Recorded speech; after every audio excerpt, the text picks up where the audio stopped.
maybe we're good. Yay! Hello. Hey, we're back. Okay. Hello. Yes, there was some intense panic going on there, but now it's over and we're all feeling better. Right. So things should be looking better now. Yes. Let's get back to it. All right. Where was I? I honestly lost my train of thought. You were showing off social monarchy. Yes. I think that was done. I don't think you have to show it off again. I wanna do some taxation because I love that. Also, just the habitual reminder, this is still a hot code build. We're still doing a handful of last-minute fixes for the release next week, so there may be hot code things happening, in which case we will do our best to fix them before next week. Yeah, perhaps we can also use this as an opportunity to show off the Naval model law group, Oh, yeah. which is a new law group. Exactly. And Lino wanted people to see that once they're... it's too late. Let's ignore what he wants. It's too late, yeah. So as the Netherlands, we actually start off with my favorite one, which is diplomatic fleet, which is great if you want to construct cruiser-type ships, and it gives you 20% more involvement generation for ships. Which is also a thing we should be talking about. Oh, yes. But let's go over model first, and then we'll talk about involvement. Yeah, we also have the capital fleet law, which is great for if you want like big ships with prestige and whatnot. We have Jean Nicole, which is unlocked later, which is like for your torpedo crafts and also some cruiser stuff. And we have the Merchant Navy, which is like your basic law for those countries that maybe are not really involved in naval affairs. Yeah, it's the default for just in general if you haven't really decided on what you're doing with your navy yet. And yes, I also like the John Nicole used to be called Torpedo. Oh, you just want to call it Torpedo? Yeah, it used to have that name before. Oh, yes. So it just used to be called what is your law? Torpedo. Yeah, I mean, honestly, that's all I need to know about it. It's frankly the best explanation there is. Let me actually see if we can unpause the game. Actually, let's go at 3 because I need to take it slow. Yes, we're actually being asked to show the new interest system. So let's show the new interest system. Let's immediately So this is another. pause. Yeah, we'll see how far we actually get in gameplay today with all the new systems to show. But this is the brand new tiered interest system, which also comes with a general strategic region rework, especially in Europe, to make strategic regions more consistent in size. We actually used South America as an example here, or rather like as the template. Oh, yeah. Because that's where the regions didn't change, because we felt they were actually pretty decently sized. But everywhere else, for the most part, they were too small, especially in Europe. They were really small. Yeah. So game is less Eurocentric now. Yeah, that is definitely true. I can show you, for example, Western Europe. Also, we have redone the strategic regions also as part of like the balancing of the new feature. And here's Western Europe, for example, which is of course, and you can see that we have a little marker that says 4, which represents our level of interest, rather than just like do we have interest, do we not have interest. Yeah, our level of interest is pervasive. I just wanted to say that, sorry. And which allows us access to a bunch of new actions, which I think is one of the key goals we had here. We didn't want interest to just be this like binary thing. We want it to be a tiered system that unlocks new things, and likewise this also means that you're now blocked from doing certain things until you actually get to that level. And you for example may also suffer from penalties. And likewise, of course, the higher the tier you reach, the better your benefits and unlocked actions will be, including a couple of new ones like this established missions decree for converting the people in the colonies, or the ability to stake a colonial claim. You also get a bunch of advantages like lower infamy cost, you get better trade advantage relative to the level of interest. So this isn't just a matter of a penalty when you have no interest anymore, that still exists, but you also get the higher the tier, the better trade advantage. So establishing yourself with interest is also a way to sort of dominate global trade. Yeah. And we generally try to like make the AI be a bit more aware of like their regional ambitions. So we, for example, show you like a little bit of a breakdown of why the AI wants to do a certain thing. In this case, little Luxembourg is maybe a little ambitious. They're going hard. Yeah, I mean, we will see. Maybe if we go to war against Belgium and blockade them a little bit, we will see if Britain and France and Prussia don't destroy us for it. And so that's pretty much really. Yeah, and to be clear, we were asked if Tier 1 can conquer state. Tier 1 is called Observant, and it basically offers almost no powers. Yes, we can actually also show off the difference between Observant here. Yeah, so Observant pretty much just means you can do almost nothing with Observant. You can watch and you can get involved if it's related to subjects, basically. Yeah. But you can't start diplomatic plays, you can't get involved in diplomatic plays, you can't just go like, hey, like Britain actually needs to commit some resources to getting involved in order to be able to get involved in every war in the entire world, which is good for them and good for you. Yeah. Pretty much. I am going to spend a moment to improve my relations with a couple of other nations for no particular reason. And we might never got there, but let's see. And I'm going to unpause the game again. I'll leave the chat to you while I try to get my bearings. We were also asked if Britain really should be hegemonic in the region that includes France's capital. I would say this is actually fine, because the region is Western Europe. Yeah. It's basically sort of the region around the Channel. And if you say who has more influence there in 1836, France or Britain, it's 100% Britain. I mean, last I checked, Britain won. Yeah. So... yeah, I know. In 1836, France was also very much like, hey, we kind of don't want to get invaded again, so we're going to be neutral everywhere. Yeah. And of course, yeah, it includes the capital, but they have a tier 4 interest there. So it's not like they don't have a significant interest. Got it.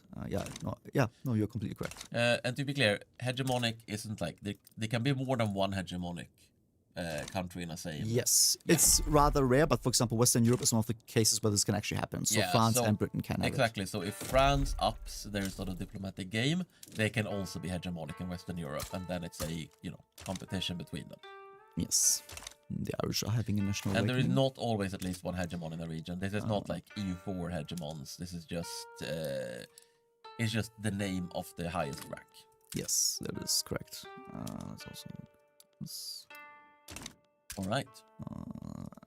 Let me know when you're done with the initial stuff. Then we should start doing some stuff with boats. All right. Let me actually. I'm glad you brought this up. Let me pick up my fleet, which now has only one admiral. And I'm gonna move them to somewhere else, which is to Suriname. And of course, the entire behavior of how we order fleets around has changed. Yes. We no longer have admiral orders, we have fleet missions. Fleet missions can target multiple nodes. Depending on the mission, they can get like less efficient or more less efficient based on the amount of nodes you spread them out at. Yeah, there's a lot of new things you can do with ships. Yeah. Most especially relating to the interests, you can project power with them. Yeah. Which basically creates involvement in a region or several regions by sending your fleets to go up and down the coast, waving the flag and singing Britannia Rule the Waves. Yeah. I'll actually show that off in a moment, except the Britannia Rule the Waves part. But yes. One thing we could maybe also talk about is how boats have changed, because they used to be like this simple container of manpower. They were essentially the exact joke about it, 1,000 men swimming. Yes, it's made a boat. Yeah, it used to just be 1,000 men swimming. They used to work exactly like land units, and they have changed quite drastically. In fact, boats are now real objects that you have to painstakingly assemble. And if you lose a boat, then that's it. You will have to make a new one. And there's a couple more things about them, interesting details that I like. And maybe we could even show you off the ability to construct your own boat types. Yeah, absolutely. Cool, then let's do that. I want to build a new capital ship. We can add a new template here. Tell you what, we'll say that we'll spend the first-ish hour here going to mechanics, and then we will play properly for an hour. So then anything we didn't have time to show off, we're going to have to relate to dev diaries and so on. Yeah, I mean, we have like 30 minutes for the first part left. So so let's get going. Yeah, so we have our ship designer here. I'm constructing a ship of the line. I only have access to ship of the lines and frigates, of course. I've been looking forward to showing this off on stream, because screenshots does not do justice. And we have a bunch of ship types here. They are color-coded based on group. So yellow ships are capital ships, blue ships are cruisers, and purple ships are torpedo crafts. And yeah, they will unlock, of course, through the ages. And we went for a approach where you get to do meaningful decisions. Yeah, strategic is basically how I would describe it. The intent is not to be like, I will add a gun here to counter this specific ship class, this sort of thing. It's more like, what do you want to prioritize with your navy? Stuff like, do you want to prioritize range? Do you want to prioritize being able to get it quickly overseas? Or do you want to prioritize like raw combat power, survivability? And also, if you try to prioritize everything, you're going to be paying through the nose, because there is a non-linear cost for every sort of thing you upgrade. We have this beautiful new graph here for explicitly this So suddenly the ship is twice as expensive pretty much, because you decided to upgrade everything. But you might also notice that the ship has changed visually. Yes, that is true. If you, for example, see we added a little engine on top, which makes our ship faster, but also means it consumes engines and coal, which, is something you have to consider when making these types of upgrades. I'm just going to go back to the basic here. Actually, I want to show off the frigate as well. Yeah. which is very pretty, I think. And of course, we have the utility modifications as Yes. well. Yeah. So to clarify, right, every ship type has these base 4 types of modifications for armor, armament, propulsion, and supply capacity. And then we also have utility modifications, which can differ from ship type to ship type. There's not very many of these in the early game. Yeah. They're mostly unlocked later in the game. Yeah. There's actually a very good question at Twitch chat. The very last one. Can I upgrade previously built ships to new templates? Yes. Of the same ship class. Yes. You cannot retrofit a ship into another type of ship. But you can, for instance, if you have a ship of the line and you want all your ship of the lines to get steam engines, you can absolutely retrofit them to get the steam engines, but you cannot turn the ship of the line into an ironclad. You will have to decommission it and build an ironclad. And the AI should, I'm going to make this promise here, I may regret it, but the AI should have been taught to decommission ships when they get outdated, so we shouldn't have the AI using ships of the line late in the game. They will actually try to sell them first. Will it? Right. Oh, yeah, wait 1 second. Okay. Let me just quickly... Yeah, they have the concept of outdated ship, which is like, I shouldn't build more of this and I should try to sell it. And then they have very outdated, which is like, I should just get rid of this immediately. It's a national embarrassment. Let me check if I can... Okay, I'm gonna actually rearrange our armies for a second. I may have something planned with them later. Let's see, I'll pick like 3 guys. These 3 and... We're being asked, were you able to make it possible to become a profitable ship exporter? As far as I can tell with the way the numbers work out, you should be able to make money building ships. I haven't fully tested it myself, so I cannot promise that the balance is entirely there.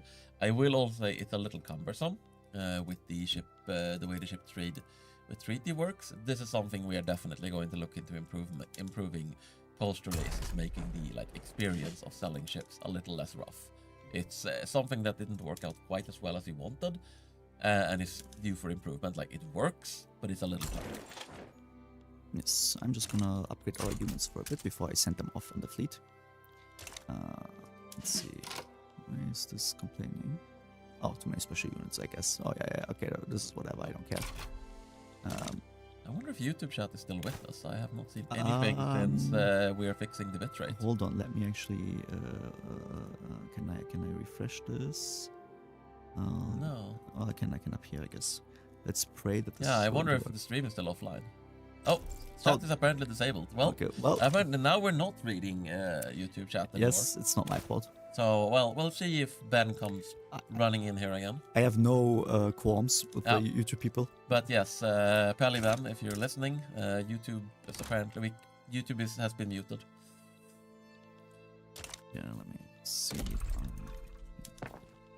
Sold off. Oh, I saw forts. We're being asked to show the make this work button. Yeah, give me one So once second. you're done with that, go ahead. Okay, this is working. I'll just check something. Okay, the make this work button. Yes, actually, what's a good example of this? For example, let's see if you want. Do we have trade privileges for Britain yet? If not, no, see. we can. Yeah, let's see what they would take. All right, we want trade privileges. Yep. So this has an acceptance of -10. Yes. So you have to make this work button. Click it. Should I really not press this one instead? No. Okay. Exactly. Let's threaten naval hostilities. Yes. And they would like trade privileges back. Yep. There you go. Cool. I think it's a fair deal. It's a pretty square deal. The Declaration of Canterbury. Yes. The make this work button tries to be a little bit smart. It basically tries to figure out which articles it thinks you would want to give up. Obviously, it's never gonna read your mind perfectly, but it isn't just a matter of randomly tossing in articles. There is some logic behind it. Do I have small arms? Actually, I do have small arms. I don't have artillery. I do have my shipyards. Oh, wait, I don't have actually any mining to speak of. Oh, no. Yep. I hate being in the Netherlands. I mean, I guess the Dutch East Indies can cover us, I guess. Coastal bombardment will show when we're bullying Indonesia. Just give me just... And then we'll also show off stuff like marines and naval invasions and all those things. So we'll wait with those until we actually get playing. The national cast. Being asked to show that. Ooh, yes. unfortunately, actually, this might include the most recent I think so. UI updates. Yeah, it should include the filters. So cool. this is all the characters in your country, including the fact that there's like more characters now, such as politicians who are trying to become leader rather than our leader. They are sorted by prominence, which is the new stat of how politically connected this character is, which is distinct from popularity, which is now like how popular with the masses is this character. Characters with high amounts of prominence will also help their interest groups and things like that. And we also, you close the filters too fast because there's the coolest thing. Yeah, no, I just wanted to wait. Oh, have you ever wondered, I wonder if there's any ideologies in this interest group that I would like to support? Click one of the interest groups. Oh, one of the interest groups, okay. Yeah. Let's go over the intelligentsia. Yeah, now it actually restricts the filter. Yes. So that you can see which ideologies are present in intelligentsia, and you can go further and go like, let's see. Yeah, let's see if they're, we want to get some radicals in there. Yeah. Now you know. You have a intelligentsia radical that you can try to patronize. Let's do that. Yeah, but we wanna patronize the radical. We wanna overthrow the monarchy. Yes. I do not stand for this. Okay, well, in that case, we shall patronize this gentleman. Actually, while we're at it, we might as well patronize this. Oh, we don't have enough authority for this. No, we're sorry. We're too poor. But we're also being able to show off magnates. We should have. Oh yes, we absolutely do. Let's actually go away from this.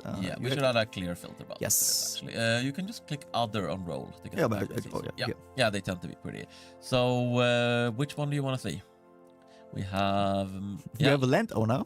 A landowner and an industrialist. Yeah, wow. Oh, wow. Very progressive. Yeah. I mean, this guy's a market liberal, and this guy's also market liberal. I can work with that. This gentleman here, Mr. Maximilian. Yeah, I like his glass. Let's click him. You wanna see? He's got swag. Okay, he's got swag. I concur. Yeah. So magnates are new characters that are connected to specific ownership buildings, like the manor houses here, and they benefit political power from how wealth, like how much revenue those buildings are taking in.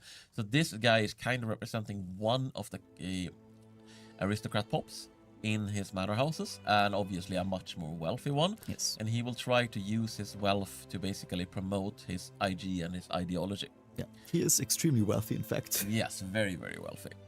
We have chat? We don't have YouTube chat. Let's refresh it. Oh, again? Okay. And F5 should do the trick. Oh, let's try our luck. No luck. No luck. Do you want me to pull it back up? It would be nice. Yes. Okay. Yeah. Let me just sneak in here. Hello again. This is the tech support stream featuring Ben. The YouTube people already think we don't like them. Yeah, it's kind of funny. Like I was joking earlier that, no, we don't read YouTube. I read that on YouTube, and then we just disabled the chat. So apparently it is around. It's just okay. So it's just us not updating it properly. Let's see.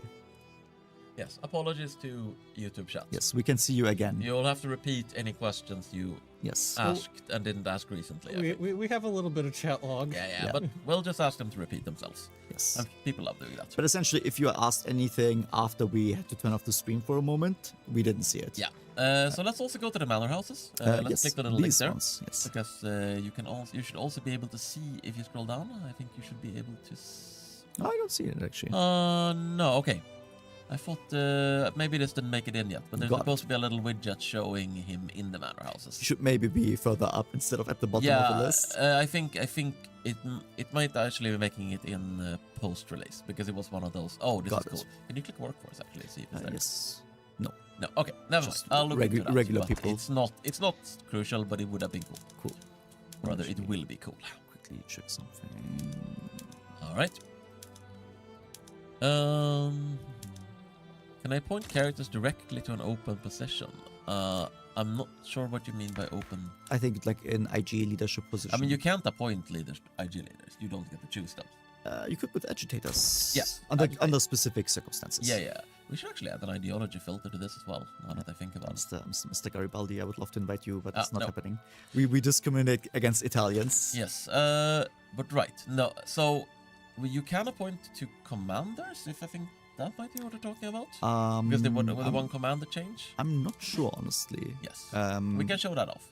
Got it. Let me actually see. So every army and every fleet only has a single commander now.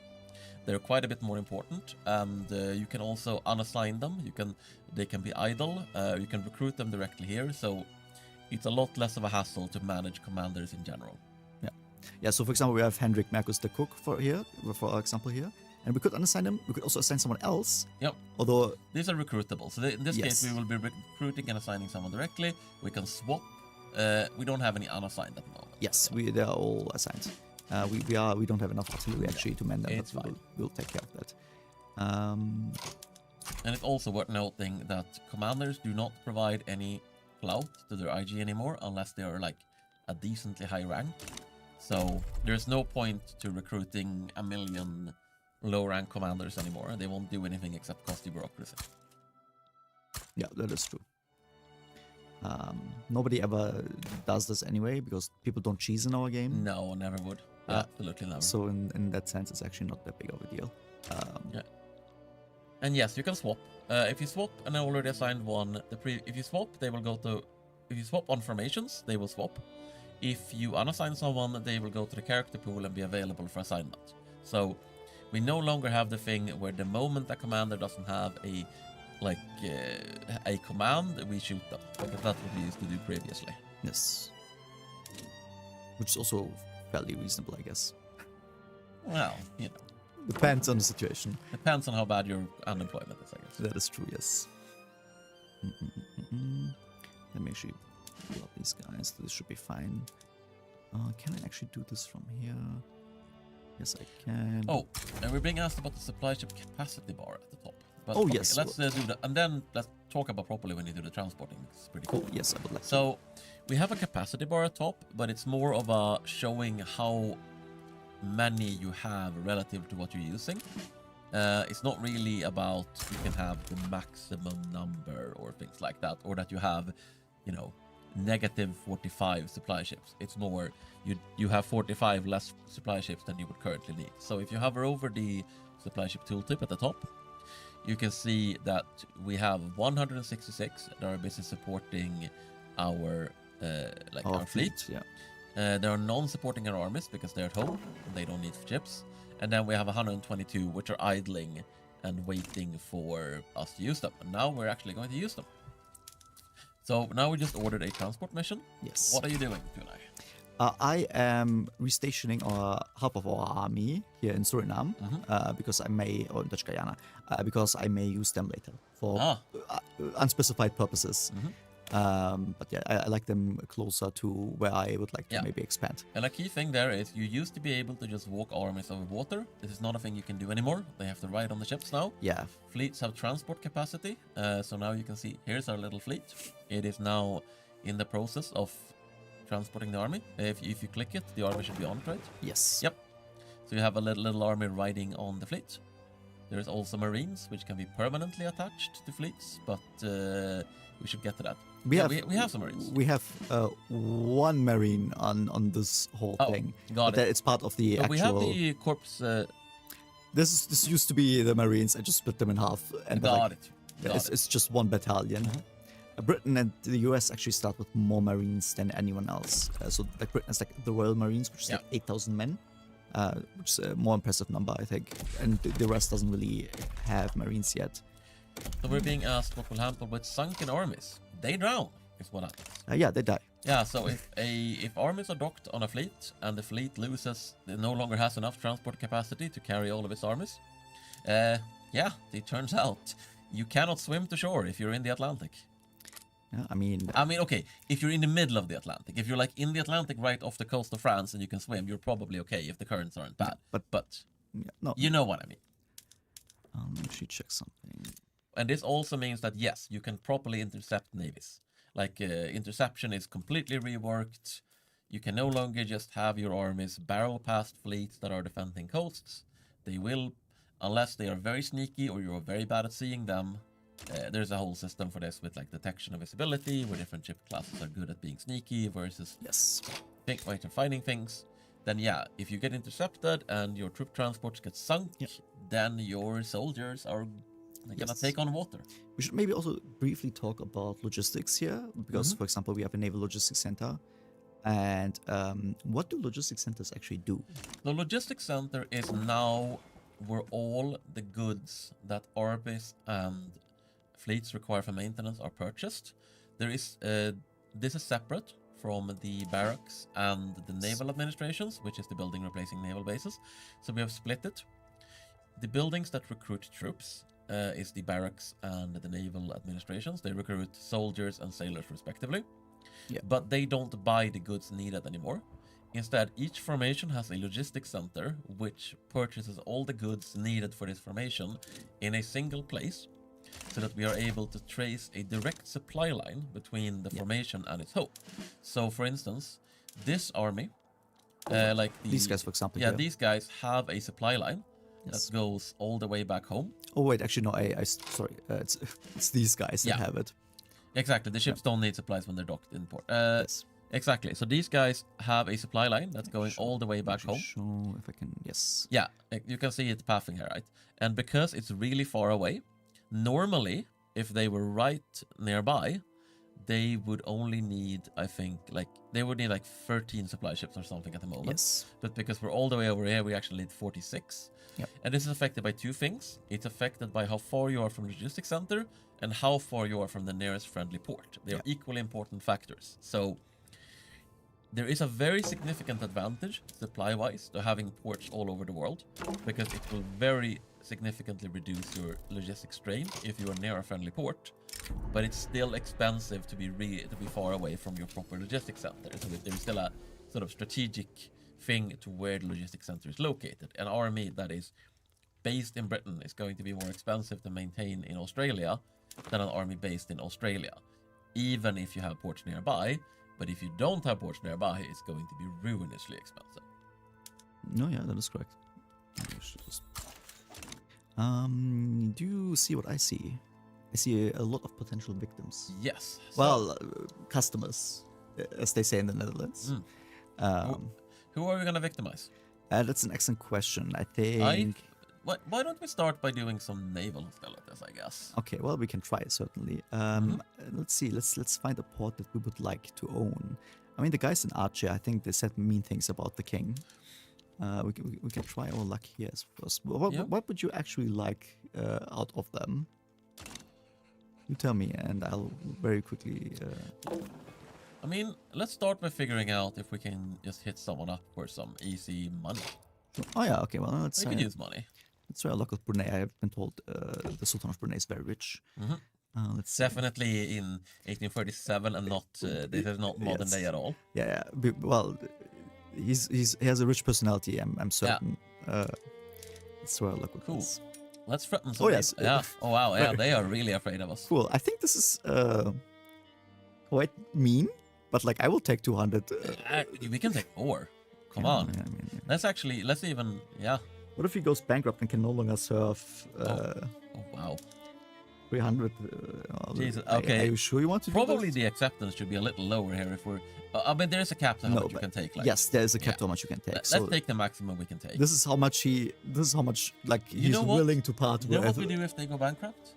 Then we take payment in land. Right, and in people. Yes, and other things. Yeah, and of course you will get some relations drop and some infamy for doing this.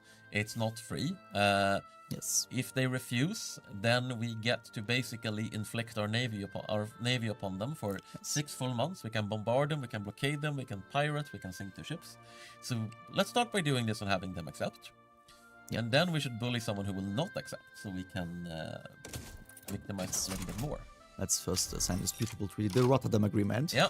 Oh, look, we unlock an achievement. Yeah, they agreed. They agreed to pay us for not being bombarded. Yes. There's a very good question here from this first-time chatter. Yeah, let's see. Can we see the supply lines for enemies so we can easily decide or see blocker raid zones? I believe you can. You would have to open the panel for the army or fleet. Yes, but I also think you can see them in the sea notes, right?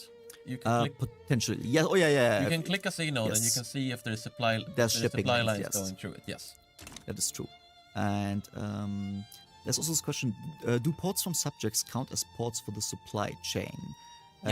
Yes, they do. Yes, essentially, well, not just subjects, any allied nation or a nation where you have military access in, essentially grants you calling rights as well.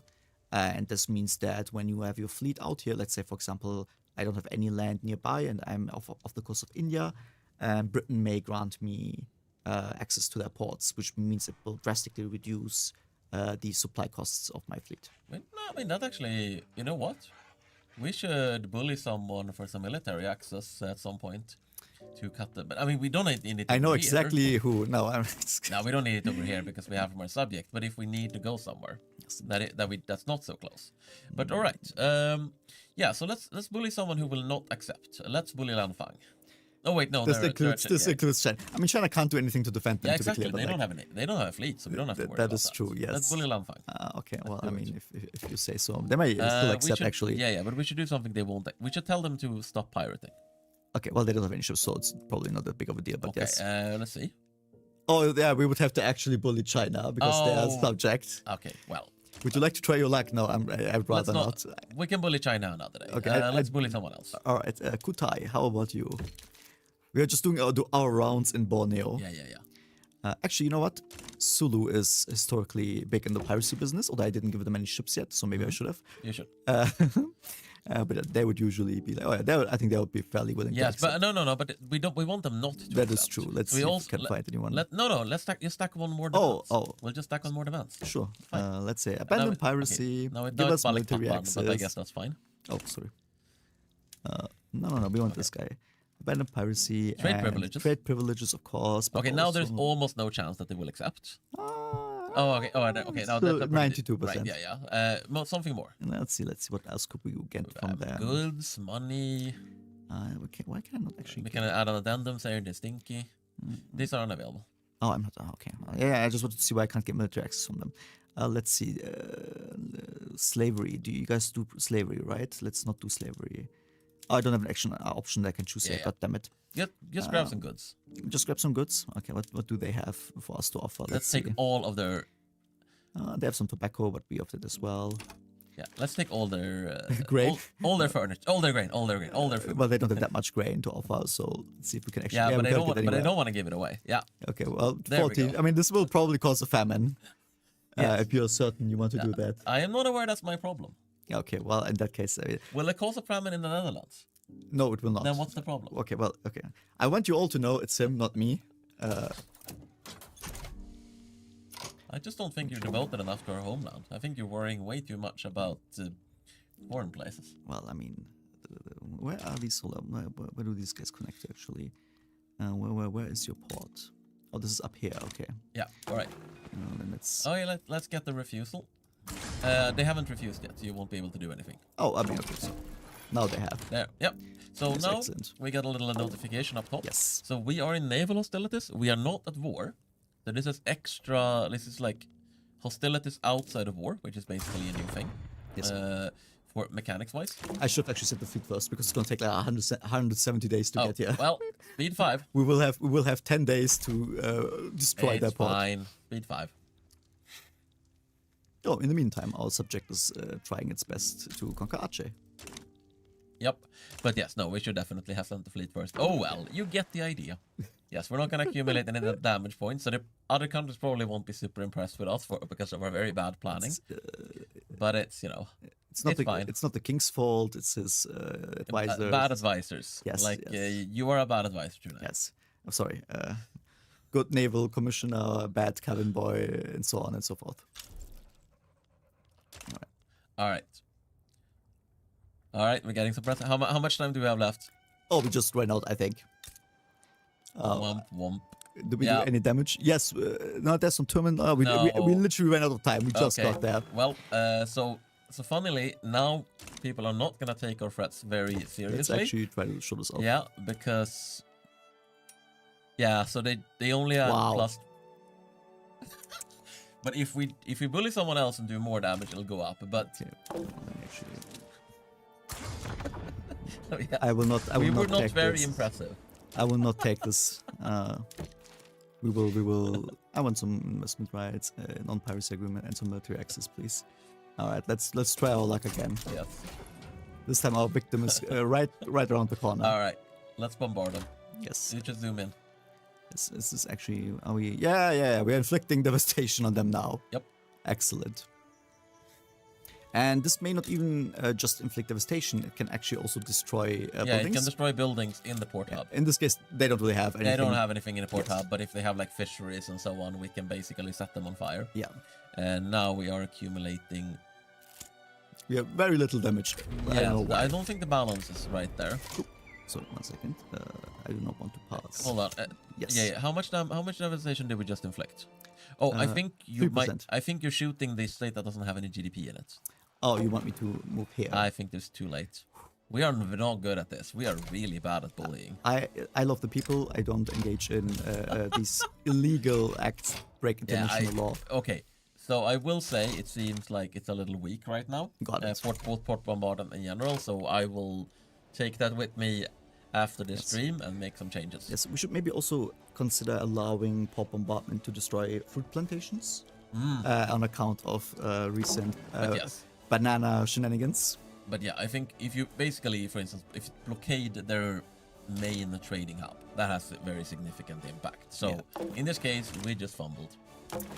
Nobody's gonna take us seriously. We're the laughing stock. We are the laughing stock. Of the entire world. Actually, I wanna see. Let's give up on bullying and let's do. Hold on, I wanna see actually what it would entail. Oh, sorry. Yeah, I mean we are pretty much capped out, so it's not going to. It's going by average. Yes. So the average of failure is still failure. Yes. Well, the Belgian question. Finally, we're dealing with the real problems of the time. Okay, so we should bombard Belgium, I think.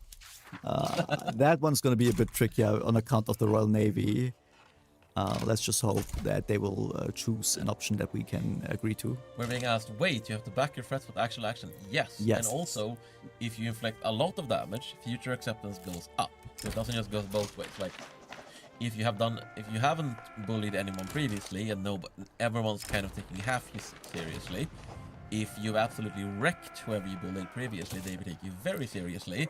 If you play on a 2-name level, they will not take you seriously. That is correct. Speaking of somebody doing actual proper action here, the British are, taking over Haiti. Well, so good luck to them. I mean, maybe the Queen just wants a vacation home. Yeah, she certainly does not have enough to choose from. Also, I assume that it's the Queen now and not Queen Henry. Actually, we can find out. Yes, it is Queen Victoria. Excellent. Little known side character. Oh, Haiti has actually backed down. What did Britain do to them? They made them a protectorate. Well, rule Britannia. This could have been our colony, but I digress. All right. Actually, can you threaten anyone? You have to be sufficiently more powerful than them. So Great Britain can threaten France. Great powers will generally go bring it on, even if like they're gonna take it into account, and you're gonna get quite a bit more infamy for bullying such a large country. But yes, if you have a sufficiently more powerful navy, you can bully anyone. Yeah, that is true. Let's actually quickly. I'm gonna send off my navy if you have no other plans. I would like to send them to West Africa. Maybe we can engage in some colonial business over here. Yes, I mean, I think we should go back to Indonesia as well. Oh, okay. Well, I mean... And I think we should conquer someone this time. Okay, well, then... Because obviously we are really bad at bullying, but what about shooting? Well, I hope shooting will work fine. They don't have guns, right? I mean, they do, but, like, not more than us. So, yes, you said you kind of messed up our Marines, right? But I would like to show them off. Give me 1 second. I'm actually trying to figure out. I have a little bit of a artillery-related problem. I'll look for questions while you muck about. Yes, thank you very much. All right, so this is fine. Yes. Not really seeing any here questions right now. Oh, Marines. can overlords control straits that are controlled by subjects? The top overlord automatically controls the straits. So these straits are ours to control, not the Dutch East Indies. You gotta be an independent boy if you want to control the straits. Yeah, right now, for example, the Sunda Strait, we are on low tolls and everyone can access it. Sorry. And if we wanted to, we could change these settings to whatever we want. Like, we could add some really high tolls, but let's not do that. Let's maybe, let's keep it at medium. This will make us some money. Speaking of making money, I'm not racing taxes. Yeah, you wanted to show off your Marines. What is a Marine actually? So Marines is a new land unit. They come in 3 tiers. They are, I mean, they're land combat units, but they have a special power, which is that if you have a formation made entirely out of Marines, it's a little wasteful to have them be part of another formation. You can do it, but it's better. So let's make a formation entirely of Marines. Just Marines. Okay, Just let's take these guys and split them. Then you can do a cool thing where you can permanently attach them on a fleet, which has enough marine capacity, which is separate from transportation capacity. Typically, warships give more marine capacity, transport ships gives more transport capacity. Let's hire some Marines then. Yep. Don't hire too many because I don't think their fleet has too big. Let me capacity. actually check. We have 6. 6. Nice. So this should be just fine. Go ahead and attach them. Yes. Oh, yeah. Well, how do I do that? It's the same there. Embark onto a fleet. Embark onto a fleet. Oh, nice. Yep. Now they are permanently embarked on this fleet until you choose to unembark them. And what this does is that anytime this fleet is used in a naval invasion, the Marines will automatically be included, and the fleet no longer actually needs an army to conduct a naval invasion. If you think that your Marines are enough, the fleet can actually autonomously seize control of, launch naval invasions and seize control of territory if you have enough Marines on it. So this is meant to be things like, you shouldn't need to grab one of your main armies or muck around with splitting in order to take control of, Puerto Rico or something if you are Britain and fighting Spain or similar. We didn't get Maastricht, but we did get the rest of Luxembourg. Very good. It will have to do. Let me actually... Oh, trains. Let me actually quickly check. Oh yeah, we need to actually... do you want to show off our new cool feature, or should I do it? Which one are you talking about? This one. Oh, yeah. Yes, we can drag and drop stuff now, allegedly. This is allegedly real. This is not pre-recorded footage. This is not edited. You can just do that. It would be easier to just use the priority buttons in this case, but yeah, you can just do that. You can do it. Yeah. It just works. It in fact, it does work. Yes. Okay, so apparently they just want the stuff from us. I guess that's fine. Well, I mean, if they want investment prices, fine. I'll take it. That's all right. But yeah, so we'll be showing off some naval invasion soon, I think. Hopefully. Once we have our Marines prepared and everything.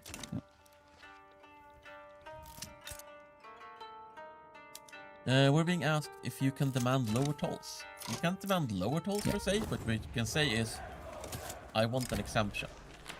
I want to not pay tolls in your straits. So that is a thing you can get. That is true. Oh yeah, Germany is having a couple of revolutions because of the springtime. You're being asked how many hours of quiet weeping did this feature cost, and that's a fun story. I actually said I would tell the story on stream. It took me 2 hours of quiet weeping. So it's quite funny because we had been basically told repeatedly we don't have the support for this. If we want this, we have to build the support for this on our own, and we were like, okay, we do want to do this, but we never really had the time. It turns out that back in 2023, some unknown hero engine programmer apparently implemented this without really telling anyone. So the support for it just existed. Yes. And nobody knew about it. Yes. Until Tune discovered it in the lost code repositories. Yes, of it's Atlantis. it was quite literally in a repository somewhere, and it's pretty hilarious, unfortunately. Yeah, so it's a little if we'd known about this, we could have had it years ago, but we had no idea. Like a year ago. So I think 2023, that's more than a year. at the end of so yeah, it's definitely a year. I'm sorry today. I'm sorry. It is not 2024 or 2025. What do you mean? It's 2012. We are. So basically, Tune did code archaeology. Yeah, precisely what I did actually. I didn't really do all that much myself to make this work. I just hooked it in. Yes. Okay, our Marines are ready. The feature we were talking about is drag and drop in the construction queue. Okay, come, because it's so funny, I'm gonna show it off another time. Do it all over again. And put it back up. Yes, the noise is definitely... the noise is the important part. Yes, exactly, We haven't implemented it yet, but actually we're gonna add that noise whenever you move an item. It's gonna be Tune saying, wee! Yay! It's either that or the naval invasion noise from Hoi 4, depending on how I feel that day. Let's see. Our old friend. The war declaration noise from EU4, so you can get a little heart attack. Yes, that one also works fine for me. Let's see. If. All right. So what are you doing? Yeah, I'm gonna see what's the easiest victim here. Unfortunately, did we sign a treaty with you guys? No, we did not. Then this is probably... No, they have 36 units. I'm actually not so sure. Yeah, we're not gonna go it all over again, but just to ask for a question. Yes, Suez and Panama have toll systems. They are straits. They have all the functionality. We talked about this earlier in the stream. And there's also stuff about it in one of the dev diaries, I'm pretty sure. Yeah, then let's try our luck here, maybe. Yes, this seems like an easy picking. Make them a protector, I guess. I would like that. Actually, can I not? Hold on. Can I not actually target the state? Why can I not do that? Oh, you need to insult. You need to expel their diplomats. I need to insult them. Yep. Okay, now we'll do fine. All right, so we're gonna conquer. Yes. Let's actually send. Maybe they'll take us more seriously now. I sure hope so. Wait, let's actually check if I want some mobilization options. I wonder. Yeah, I think the Marines should be enough on their own, right? I don't think we need the regular troops. I'm only gonna try setting off the Marines. It should be fine. Yes. Let's do it. You want to give them extra canned goods? Yes, they might need it. I'm gonna mobilize them first. Over-enthusiastic partisans. Yes, crack down on the conservatives. Yep. So for anyone just joining us, we are using the new feature Marines, which are units that can be permanently stationed on fleets, and mean that you do not need to necessarily go pick up an army for a naval invasion if you think you have enough Marines. If you do pick up an army, any Marines on the fleet will also help out. They also do not get a landing penalty. I just realized we do have a land connection actually. Oh. Because the Dutch is in this own part of Borneo. I mean, we can naval invade anyway. Yeah, so hostile points, I guess. It's fine. Maybe, although maybe the Dutch East Indies would just steal our thunder here. Yeah. Well, no, they don't have a navy, so they can they physically now I was cannot. thinking old systems. Yes. Oh, there's a hold on. The revolution was vanquished. Well, let me check actually. No, we are fine. We will forgive and forget. Actually, what's this happening? We don't have any supplies. Why is this happening? Are we running ships? Why is this running out? We have a supply shortage of what? Oh, I think this is the bug that is in process of being fixed right now. Well, but that's going to be a problem. Where it does not recalculate. Get the ships to port. Yes. Get the units. Well, let me actually see if I can. I think if you stop the unit on a node, like if you just Oh, if I just stop them. Hold on, let me actually try. Hot code. Yes, let's try our luck here. This is so annoying. He was working earlier. Yeah, let me see. I'm trying to land them. Okay, how are we doing now? We are actually completely out of supply ships. I think I don't think we have enough supply ships. We just ran out. So this should not be it. It might be actually just be a bug. No. Yeah.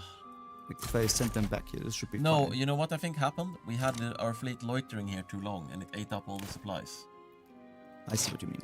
Yes, so this is not a bug actually. This is just us playing very badly. Okay, well, I digress. Okay. Listen, I've never streamed before in this capacity, right? Yes. I need to... Let's build more supply ships.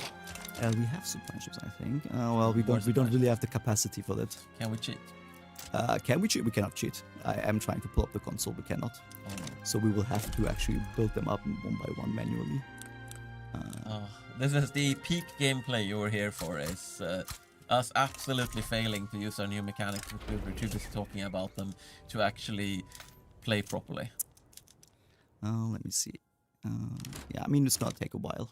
Yep. Well, that's what's gonna happen. So I would say exactly. Probably just send the. Yeah, it's the supply is recovering now on the army. Yes, so it's not a bug. We're just very bad at our own game. Good news. I can explain. All right. It's okay. It's your birthday. That is my birthday. Yeah, you need to be forgiving. Let's see. Yes. So this at least shows off that supply is actually quite important as a restriction. If you just go out to your supply range blindly and do not pay attention, then you're not gonna have a good time. That is factually correct. Alright, these guys should recover Yes. Since I stationed them here in the duchies, I should be able to pick them up and drop them off Yep. In time, hopefully. It's also worth noting that Kotai is not advancing, Yes. but that is on purpose. The AI has basically been taught that they should not unnecessarily advance into territory if they have nothing to gain by it. If there's no war goals to capture, if it wouldn't really help with capitulation because Got it. units are generally stronger on the defense. I think in that case it would probably be useful because it would force you to naval invade. So I'm gonna look into that specific case. But for the most part, there are some changes to make the AI more cautious about like unnecessarily advancing on front lines if we're doing so. By the way, Isn't gonna help them with no. our Marines guy is trying to coup the government while he's out here in the middle of nowhere. Nice. You see, he's quite ambitious. Let's try our luck again. Hopefully, I mean we have not really constructed any much more. Yeah. But maybe the timing will be correct. You could always, if you have some authority, you could always patronize him to make him a little more happy. I don't really care about the government, honestly. I'm more That's fair. interested You in- can just coup us. Yes. All right, This so should be fine. now we have plenty of supply because we actually built some supply ships, which means, we actually engage with the mechanics instead of just going, let's invade. What about logistics? Logistics is for nerds. Let's hope this is actually going to work out. I think so. Okay. Watch him travel. Yeah, now you can see our supply ships. You can see on the top, our available supply ships is going down as we keep going further and further away from the polders. No, his ideology is too different from that of our ruler. Well, what a nerd. Can't be patronism. He wouldn't accept. All right. Well, we are out of supply ships, so pause. I think. Did you set? Yeah, you should set down the priority on the fleet if you didn't already. Yes. No, that's good. Put the point. lowest priority on the fleet. We need to prioritize the troops. All right. Because They still have some supply. Yeah. But the important thing is that the troops have supply. Yes. So let's do the naval invasion. Yes, we are doing this. Oh, okay. They have no general to speak of, so this is gonna be. Yep. We just let them wait. Also, the coup succeeded. Very good. While he is out. Yes, we don't care about leading politics. his We only troops. care about military interventionism overseas. Nice. Yes. Excellent. So, and now we're gonna achieve. We're gonna achieve it as well. Yeah. Oh yeah. For capturing an enemy capital state. And now we can also. Oh wait, don't click it away. Yes, yet. yes. This is new. So we have the new end of war screen, which shows off what happened in the war, which war goals were enforced, both for capitulation and in a peace treaty. Now there was no peace treaty because there was just capitulation. You can also see this, not the entire screen, but when there's a war you're not involved in, there will be a little pop-up in the notification feed where you can tooltip to see what the peace deal was like. So you can generally get information about what actually happened, who Yes. won, like this was a complete Dutch victory. You can get things like Yeah. mixed peace. So much better information about Yes. the conclusion of wars. Everything went according to plan, and no Marines starved while trying to accomplish this mission. No. But it does mean that we can actually try to build up Kutai as maybe our new naval base here in the area, without having to rely on our subject and whatnot. Yes. Let's see. Let's actually send you back here. Let me give you a new HQ. Why is this? Oh, it is okay. You are also here, which is nice. I like that. Yes. Okay, then let's keep you there. You are going back. Oh no, you're going here. Okay. That's a good point, actually. Statistics of ship lost in war. We Sorry? should have that. There is no statistics on Oh, the for amount of ships ship lost. I see. Yeah, no, I'm gonna make a mental note of that. It's not gonna make it in for release, but I will look into adding that. That's a good point. Yes. Let's see. Is this place worth anything? It is not. Let's try to see if we can build it up. I would like at least one trade center if possible. Thank you very much. Have we talked at all about the naval, more like about the naval construction points, how we get them? Oh, I mean, no. Maintenance and so on. We can go into that I actually. think, It's a good yeah, point. now we did some gameplay, so we can do a little Yeah. more talking, because I think we're better at talking than gameplay. That is what this session has shown so far. Speak for yourself. I clearly, my machinations work perfectly fine. 1 second. Yeah. So, how does ship construction work actually? Yes, so let's start by looking at the fact that we have a nice new ship construction point type, which is not, this is different, of course, from land construction. You do not use the same construction points for buildings as you do for ships. Rather, ship construction points are generated by shipyards. So let's have a look at our nice little shipyards. Yeah, so we actually have a great and easy way to access all of them at once. And yeah, shipyards construct, as before, clippers and steamers, but they also produce ship construction points. And whenever we construct or repair ships, they will make use of our ship construction budget, as well as add the necessary construction goods and money into the shipyards themselves. So do they actually make money when we build ships? Yes, they do. We have to pay for our own commissions. Actually, you can see it right here because we are constructing a bunch of supply ships, so they are being paid here. Yeah. So the way it works is we pay them for the goods they use for any like government constructions. Plus, they take a premium. Like they will take a profit, like a cut on top of the amount we pay them for the materials. Yes. So as you build fleets, your private shipyards will or your government shipyards, if you nationalize them, will actually benefit and become wealthier. Yeah. Which makes shipyard a much more viable industry overall. Which is also probably a good time to mention that military shipyards are no longer a thing. No, it's just the one type. We also use ship construction points for, like you said, maintenance of ships. They are also used for supply ships, which we did a little bit quickly previously. And you can decide how many points you want to allocate to the construction of new supply ships versus building new cool ships. Yeah. I think we should actually build a new ship. We can do that. I mean, let's design a new ship. Let's design a new cool ship that's going to be our flagship. Okay. Oh yes. It should be a ship of the line, obviously. Yes, it should be a ship of the line. I think we can't. You're right. We can't give it more guns yet. Give it more. No, armor. but we can give it a little steam engine. Yes, and more armor. And more armor, as you wish. Ooh. And I also want more capacity. Okay. It's gonna get expensive. And I also want modifications. As the Swedish king, this is going to be the Swedish king of the Netherlands. This is going to be the Royal Dutch ship Vasa. Got it. I would definitely want large carronades. Got it. Absolutely. Oh, we can only have one modification because the amount of modifications you can have depends on the hull class. Yes. So these simpler hull classes can only have this one. At most you can have up to 3 utility modifications. So some of the ship types allow you to add a bunch of them. Some only allow you to add one. Yep. Cool. And then let's do. What is the ship type called? The Vasa. Is it just Vasa or is it Yes, like an I do not know where I would find it on the keyboard, to be perfectly honest with you. And later we'll turn it into a museum ship. Sadly not a thing yet. One day. Let's construct the Vasa. And so how much does this cost compared to our regular ship? Oh, that's a good point. Actually, can I see it from here? I'm not 100% I think you have to certain. go. You can see the goods, but I think you unfortunately have to go into the template right now. Got it. To see the actual construction Got cost. it. I don't actually have any engines. Hold on. Yes, let me actually pull up the. Actually, let me pull up the template again. So we have the template for this. It's gonna cost us 100,000. So it costs the equivalent of at least 2 regular ships of the line, but that is absolutely worth it. Yeah.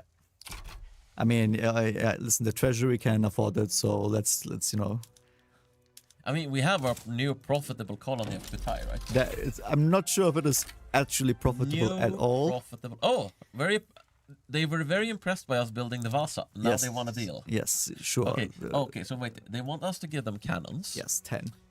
And I did build a bunch of pondries, so that's okay. That's okay. Yeah. And this is all very mutual. It's a decent deal, I think.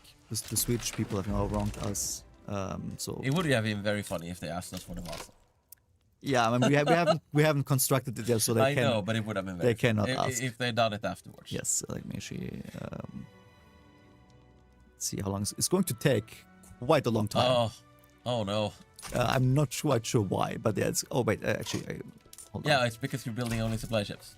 Yeah, I need at least some to maintain the supply ships. But yes, it is intended to take a long time to build ships. To be clear, not 220 weeks long if you're prioritizing military construction. But building ships is a long-term investment. It's not some you can't go to war and then be like, I want a navy to do war with, because by the time that navy is done, the war is probably going to be over. I'm going to subsidize the ships as well, so that we can actually maximize our construction. You can probably do that with smaller ship classes, like you can pump out a lot of torpedo boats, but you're not going to be able to plop out a bunch of dreadnoughts For like in a regular war, you're not gonna be able to get a bunch of dreadnoughts done before the war is over. Yeah, I mean, 26 weeks sounds a lot more reasonable than Yes. an entire Someone year. just mentioned that ships should take a long time to build. Very on brand, because yes, ships do take a long time to build. Yeah, and certainly, especially, I mean, as they become more complicated.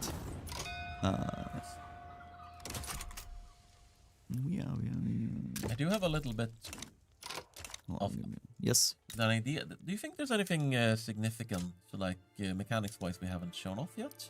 I am thinking about it. I mean, obviously, there's a lot of new content that we're not showing off. Yes. Because we're not playing Japan. We've shown off naval invasions. We've shown off like some different naval divisions. I guess we should maybe show off projecting power, getting involved in a new region. Sure. Actually, I was going to do that until you asked me to invade poor Kotai. Nothing. Should we consider should we try our luck in South Africa again? Going for the Boer states? I mean, it's going to be difficult because of the whole what is it called? The whole malaria business. Yeah. I would like to try though. Maybe. I think there's something there. I tell you what, we'll construct the Vasa and then send her off to the Cape. All right. All right, that sounds good. Then let's wait for that to happen. Also noting that we really should show the name of the template that's being built. Oh, instead in of the saying queue. show off the line, yes, that seems very reasonable. Should be an easy fix. The springtime of the people's over and the Netherlands still exists, so I'd say that's a good one. Pure victory. Let's actually. Where did I keep our ships? Oh yes. Let's send the. Let's hope you don't sink along the way. I'm just gonna quickly. I should send you to South Africa, and because I'm gonna need them there anyways, might as well send you off to South Africa as well. We did show the national cast early in the stream, Yes. so we're not really gonna show it again, but feel free to go back. It is in the population tab, so there's a few shortcuts to it. You can actually show where it is. Yes, So- sure. No, not there. That's the shortcut. Yes, this is the shortcut, and I mean it's also on every character panel, and it's also up here in the population Yes. tab. So it does exist in the sidebar. It's just that we put a few shortcuts to it to make it easier to get to. Yes. So I guess we did show it off again, but yes. Yeah. There you go. Oh, they want to see naval forts. We haven't shown up or talked about naval forts. We That is do in very fact important. have naval fortifications. Yes, let me actually hold on. Let me pull them up. Yeah, naval fortifications are a new building that you can construct. It has a couple of benefits. I think we have one in Holland that you can show off, or do one, we? or in the I mean, we Straits. definitely have one here in the Straits. I think it's actually, the, you can see it's it there, right quickly, there. right there on the map. Yes, let me actually quickly pull up to Holland and see if we have a naval fort. We probably should. Pretty sure we do. Yes, we do have one. Let's see, where did Hansi place the fort? Oh, he placed multiple. Excellent. Yeah, no, exactly. Yes. It will place multiple models when it's appropriate, so it's not like Yes. one fort defending a very long coastline. Yes. Yeah, go to buildings. Yeah. The naval fortifications. What do they do? Yes, so naval fortifications they have a pretty low cap. They can never go above level 5. But they do get a lot better with better production methods. So the point of a naval fort is twofold. One, if there's a strait, which there isn't here, Oh, sorry. you need a naval. Oh, go back to the naval. Yeah, fort. I'm sorry. There we go. If there's a strait, you need a naval fort to be able to control your side of it. Otherwise, it will be uncontrolled. Secondly, they are very useful for defending against naval invasions. You can see like they do give blockade resistance, they give bombardment resistance, and they also give battle defense when a state is invaded. This is not a very strong fortification because it's the basic method that just has small arms and iron. But One if you look second, I'm having a problem with some volcanoes. it's fine. So if you look at the PM, Oh yes. then once you get some more technology, you will be able to upgrade to fortifications that have artillery and are quite a bit more effective. Yes. And especially like the advanced fortifications can be very tough to overcome. Yes. One of the things that it also does, you see you see the naval fortification invasion defense. It's a twofold thing. It gives a combat bonus, but it also adds a minimum amount of power projection that is required to even invade the state. Yeah. So if you have a strong series of naval fortifications, it is actually impossible to take the state which is a token force. Yes. Which means, for instance, that you can really, if you have an island that's really crucial, you can build a bunch of naval forts there, and someone can't just send like one unit of Marines to take it, even if you're not actively defending it with troops. They actually have to put a pretty significant troop commitment to even capture the island. Yeah. So they do a bunch of things basically, but generally speaking, they defend you from boats. Yeah, we wanted to address like people randomly sniping, like random. I mean, the AI did it to us actually, just conducting random naval invasions anywhere. Now they actually have to find the weak point, and if you have the finances, you may build an entire array of naval fortifications along your coastline. We've been asked repeatedly to show the new prestige goods. There isn't really a good way to do that without the console, and we are playing a non-cheaty build right now, so that is unfortunately going to have to wait. Yeah, you can tell that we're not cheating by the fact that we got humiliated by the people of Siak and Kutai, at least for a bit. Yeah. And Brunei, I guess, yes. But then I will remember that, so I will remove them from the game next time. So the Vasa is now part of our fleet. Where is she? Oh wait, she doesn't have a name, right? But we need to give her Trom. Oh. No, she. All right. Which one? Yeah. Oh, this one. Oh, this is the Trom. So we really need to make the ship class more clear in the interface. I'm giving that one to you to remember. This is the Vasa Tromp. Yes, very good. Let's Mrs. Trump. yes, it is. Mrs. Trump. Oh, you know what? It's fine. It will be called the Mrs. Trump. No. Now, what I want to know is how difficult would it be to get Greenland?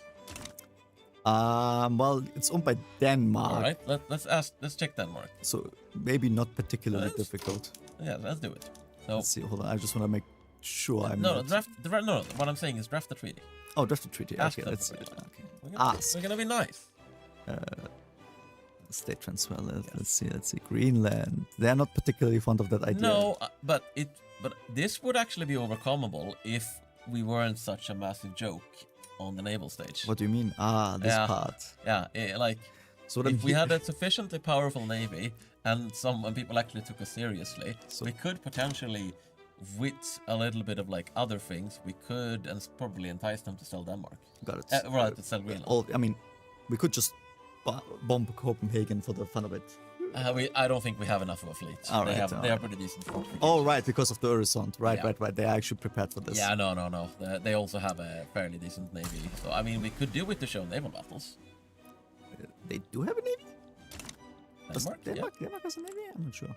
Oh, they do have 14 ships. Yeah.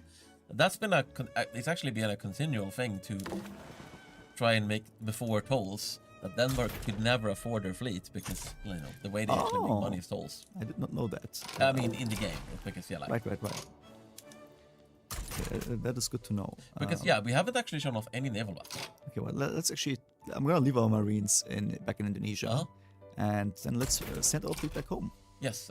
So let's start the naval hostilities with Denmark because I think they will come out to actually face our fleet. Okay, I hope so. I hope they fight us. But then we should probably try naval hostilities over the Horizon, right? Like that they shouldn't toll us for it or whatever. Well, or Greenland. Fine, we'll go for the tolls. I mean, okay. They're not going to grant us Greenland either way. No, but we want them to refuse, right? That is true. We actually want to fight them. So. I don't think they would even accept the tolls thing. Thing of note with the naval hostilities, right now, it isn't possible for the other side to fold after the naval hostility starts, so the amount of damage you do just affects the future. This is something I'm looking into the post-release for, however, because I want to add the ability to, basically pull up the treaty afterwards and go, okay, you shot at me, I will actually agree to give you Greenland now. Or whatever. It remembers, it saves it. Technology. This is going to cost us... Out of curiosity, what would make this work? Actually, they would. Yeah, if we give them Yambi. a sunny place in Indonesia for Greenland. Actually, it's a fair deal because Greenland has nothing going for itself right now. They don't know about the oil thing. Yeah, I'm gonna be honest. This is a good deal for Denmark. So this is actually a very good deal for them. We're not in the trading business. Actually, does Greenland have oil in the game? I'm not sure. So this might be a completely worthless trade for us. No, it's got sulfur. So you can actually make it decently useful. It's not very useful at the start. I'm not sure. Okay, so you want me to do this? Yes. Let's just head out. They did not accept. All right. So don't go at speed 5 now, because we actually want to see some naval battles. Oh wait, actually, I do want to. Actually, Yeah, yeah. I can also just do interception Yeah, if I you mean, want. it's not gonna do much damage, but I think they will come out and intercept Well, us. let me actually check. Where does Copenhagen connect to this one? Yes, yes, okay. Well, then let's try our luck. It's going to take 10 days to get here. With the power of the Vasa, which I now recall, sorry, the Mrs. Trump, it should be our flagship, of course. Of course, yes. Now it gets a shiny crown, and we can add a figurehead. Let's see, an eagle. Eagle sounds perfect. This sounds like something that another Trump would do. All right, let's try our luck. And if they don't fight us, then that's their loss. You know what we actually should do if they don't fight us? We should privateer them. Oh, just steal money. Yeah, just steal money. Yeah, Port Morton is gonna do much. Right. I mean, that's a fair point. Let's see. They don't seem to actually. Okay. Oh no, they are here. No, they are coming. Oh no, wait, this is no way. Okay, no, they're not. We'll see. No, we'll wait for a second. Yeah, there is also an AI bug that is being actively fixed today with naval AI behavior, so that will be fixed today. So hopefully that is not blocking it. But stop! Yes. You need to change. I need to change. Yeah, we're doing pirating. You need to change your hat. Oh, I do have another hat here. We talked about this tonight. Sorry, I guess is this a promotion or? All right, we're not technically doing pirating really. So Yep. All right, let's actually try our luck here. Okay, I'm gonna see if I need both of these.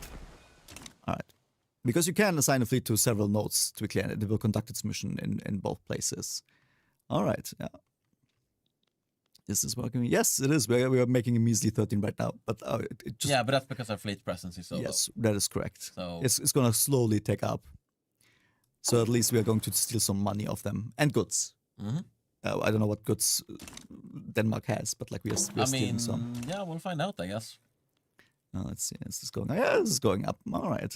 I love that we have a graph for it as well. Yes. Can we see which goods we're taking? I know it hope doesn't always so. update. It did not update yet. We should be able to see it in. Yeah, if you hover over the pirate, it should be possible to see some. Like the pirated goods not showing up is already fixed, but it didn't make it into this build. But is there any way we can actually look at something? We can look in our market if we know what kind of goods is. Yeah, that's going to be slightly tricky because. Oh, yeah, precisely. Look in the state of the logistics center. Which is going to be here, I think. Yes. So. Yes, so we can actually look up here in local prices. But are we potentially stealing? Yeah, it's harder to see because of this. Yeah. Well, I think we might be stealing some tools. And they don't have any tools, so. No. Production. Oh, it doesn't show up. Okay, yeah. So let's see. But yes. Surely they have fish. I don't think it's showing up properly here. Okay, well. So I think if you click the tools, it will show up. I see. Let's actually. But yes, there are still some interface bugs here that we are sorting out. Oh yes, we are in fact stealing tools. There we go. We are stealing. Yes. So what piracy does is that it seizes goods. In this case, because we're not doing unrestrained piracy, it only seizes goods from Denmark because we're hostile to them. We're still not doing much damage. Yeah, we didn't have the guns, right? And it steals goods. You make money by basically selling those goods in your market. The amount of goods is scaling up, like as our fleet presence scales up, because whenever a fleet starts somewhere, it's not going to be immediately effective. It has to establish its fleet presence first. So how much money are we making from piracy now? Let's check. We are making 300 from piracy right now. Yes. Is the fleet established yet? It is 36%. So, so it's gonna go up. It's gonna take a while. Yes. I think you can speed up more now, actually, since it doesn't seem like the cowardly Danes are coming out to face us. No, I mean, we are going to run out of time. I think on the hostilities. I mean, we are taking some money off them. We have inflicted maybe one I need damage. To increase the amount of time you have to do naval hostilities. Actually, maybe I don't know. Feels if you're Britain, you can do a lot of damage in 180 days. They were kind of significantly balanced against Britain. It doesn't feel like there's enough time to do damage otherwise. Like, how much damage did we actually do? Yeah, that's a very small amount of damage. Well, I mean, definitely this needs a balancing. This needs a little balancing pass. Got it. Well, in that case, I'm gonna send my fleet back home now.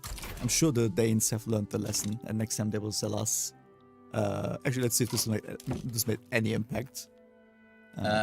No.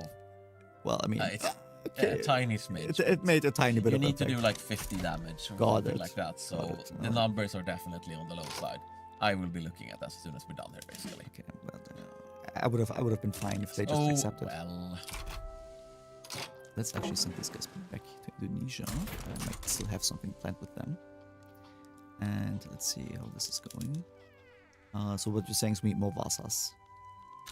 What I'm saying is, I'm actually thinking, we only have half an hour left. Yes. And there is a lot of cool stuff in terms of like ships and modules and so on that is unlocked by tech. Yes.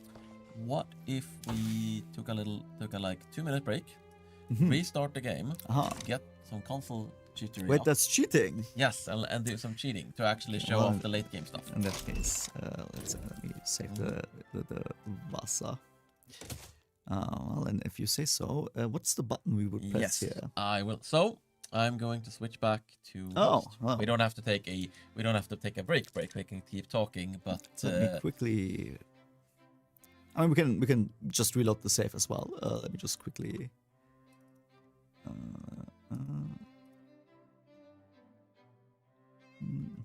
Oh no, Swedish keyboard. Okay, I got it. you know you can also just do it via the launcher. Yeah, but like, what launcher? I'm so used to not using it. Okay, let's try our luck again. Okay, I'm booting up the game. Oh, this launcher. Yeah. So piracy is more worth it when there is a lot of stuff to take.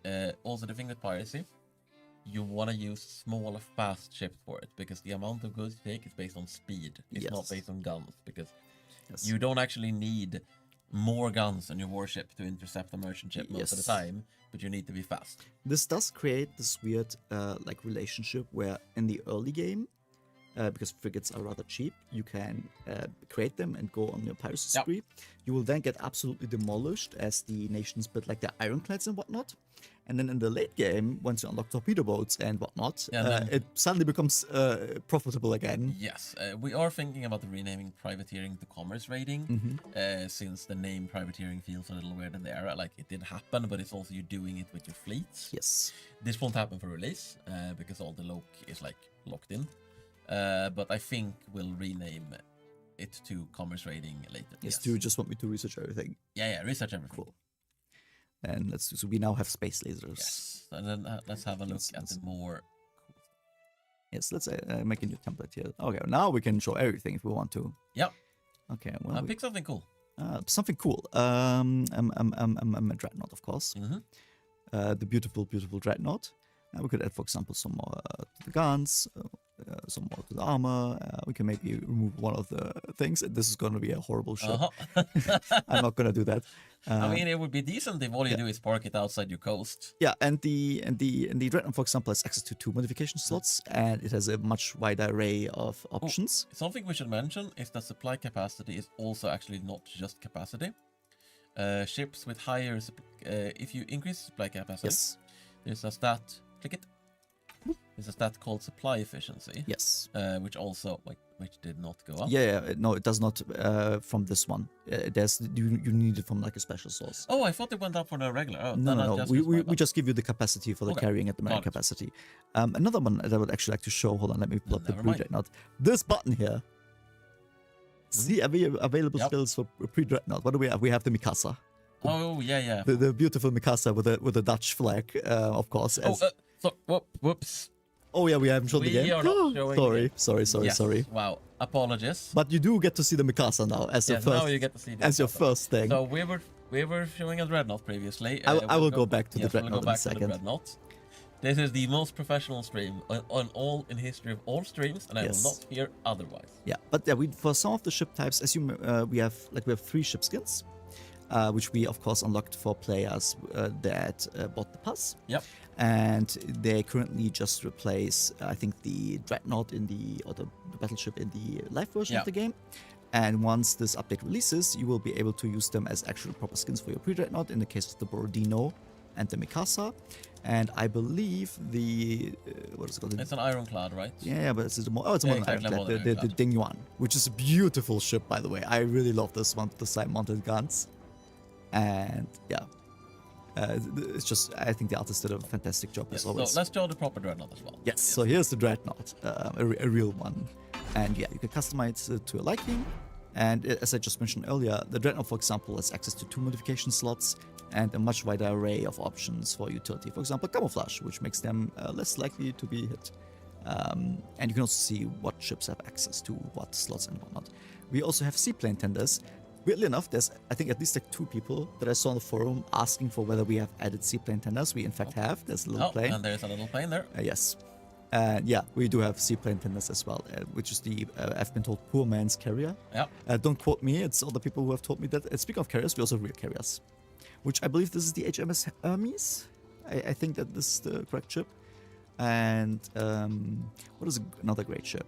Yeah, of course we have that's true. We have the U-boat. Yeah, the U-boat. But I also want to see the torpedo boats. Oh yes. So there, of course, the conceit is that it's not one torpedo boat; Yes. it's a squadron of torpedo boats. Yeah, we think because- of we in like gameplay numbers we like multiply them by 5. Yeah. Is what we settled on, and we also of course have the torpedo boat destroyer, which is also a very small ship, Yep. and And a destroyer. It's also worth mentioning that when you zoom in on your fleet on the map, it will show like a representative Yes. split of ships. Yeah. In the beginning, you're only gonna see like different sail ships. Yes. But if you have a mixed fleet of say dreadnoughts, torpedo boats, cruisers, and so on, you will be able to see all of those ships proportionally. Yeah. We also We're being no, this is delayed. yeah, exactly. I thought so. No, Like no, YouTube yeah. said we can't see, and I'm pretty sure you can see. So there we No, go. it's perfectly fine. Yep. We also have this thing where they also show up in naval battles. Oh, and also in our art dev diary, we have a bunch of clips showing a bunch more ship-related stuff in detail if you want to really check them out. I'd also like to show the Protector Cruiser, which is quite fascinating. It's really, it's just the smog. Yep. Okay. A question. Any Yes. chance of adding like a diplomacy lens to see at a glance which countries might accept a given treaty term? This is something I want to do. It's not going to come for release. I would like to basically add shortcut actions, which just creates a simple 3D, like just an alliance or things like that. Yeah. And you can easily see.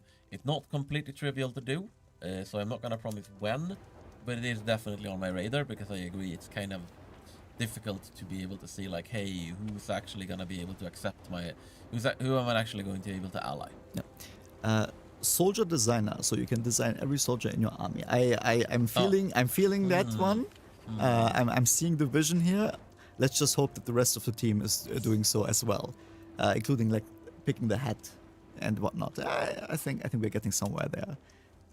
Hats worked great for Wealth, so they might also work for us. Did you show off the Iron Frigate? Oh, the Iron Frigate, yes. Because it is the ship class with the most badass name, I have to say. It is true. It's not that like particularly exciting. It's just like a frigate with some iron. It's an Iron Frigate. Yes. And I guess you can assign. It's also a steamboat in general. Like Yeah, from the get-go. it's the like frigate. It's the frigate for the ironclad, basically. Yes. So Yes. it's the replacement of the regular frigate once Yeah. you get into metal boats. Yes. And here's the actual early ironclad, which is the larger equivalent here. And then, if you know that's too much, we have the poor man's version, which is the coastal defense ship. Yep. Which has the additional quirk of actually only being same for the Monitor, of actually only being useful 1 node away Yep. from the port. So if you take these into like if you try to take a fleet of monitors and send them off to fight in Indonesia, They will be very bad at fighting. they will be have to very stick. bad. They have to stick by your coast. yeah, or like somewhere here in like the South Atlantic Ocean, they Yep. would not be able to do anything. They are technically ocean going, but like they're not going to be particularly useful. They are cheaper though, so you know that's the trade-off. Yeah, it's a really good choice, for instance, for Prussia. Yeah. If you want a fleet that all it does is like keep France out of the Baltic, and you don't have any particular like colonial or overseas ambitions, then just stacking coastal defense ships in the Baltic or Yes. monitors is a good choice in terms of money for firepower. So we're currently we have some issues with this patch. Oh, because we're still traveling. Sorry. We've got still gold. You know what? Let me actually pick this one up. Resources. No, here, gold mines. Wait, this was a lie. Oh, it's a state region. Oh, it's a split state. I'm just gonna build in our subjects. All right. A bunch of people have retired. Oh, what is retirement actually? Can you explain what a retirement is? Oh, right. Well, so basically, of course, we had characters retiring before via a sort of script system called Memento Mori. Yeah. But a new thing is that characters can have multiple roles. They could before, but it's more like consistent now, and we show it more. Yeah. Like, you know, a general and a leader and a politician. And they can also have individual career lengths in their individual roles. Yes. So you can have a commander, and each role will tend to have a span of how long do characters typically serve in this role. For instance, for politician is like, excuse me, 5 to 10 years by default. It's a little longer for historical characters. Yes. It'll get longer if they become an interest group leader, but if they're just gonna be a politician, they're gonna retire and go do something else after maybe 10 years. But let's say instead that you have a commander, the commander might stick around for say 20 years. They're typically no longer going to keep fighting for you until they're 94 years old. Yes. If they have poor health, they're also going to retire earlier. But if that commander has also become an interest group leader and therefore a politician, when they retire as a commander, they're not going to also just retire as a politician. They're actually going to stick around as a politician and do politician things until they feel like they're done with their role as a politician. And then it is also possible to have other roles. So yeah, so it's a more, first of all, you will no longer have like absolutely ancient commanders leading at the front lines, and also just will a more like sensible flow in general for how long characters stick around. Maybe sometimes you should have absolutely ancient generals. Yeah, I mean, typically you did have them, but they were more like, you know, desk generals back at HQ, which we don't really represent that much at the moment. So, you know, whenever we feel like doing a military academy system. No, that is true. That is not a promise, to be clear.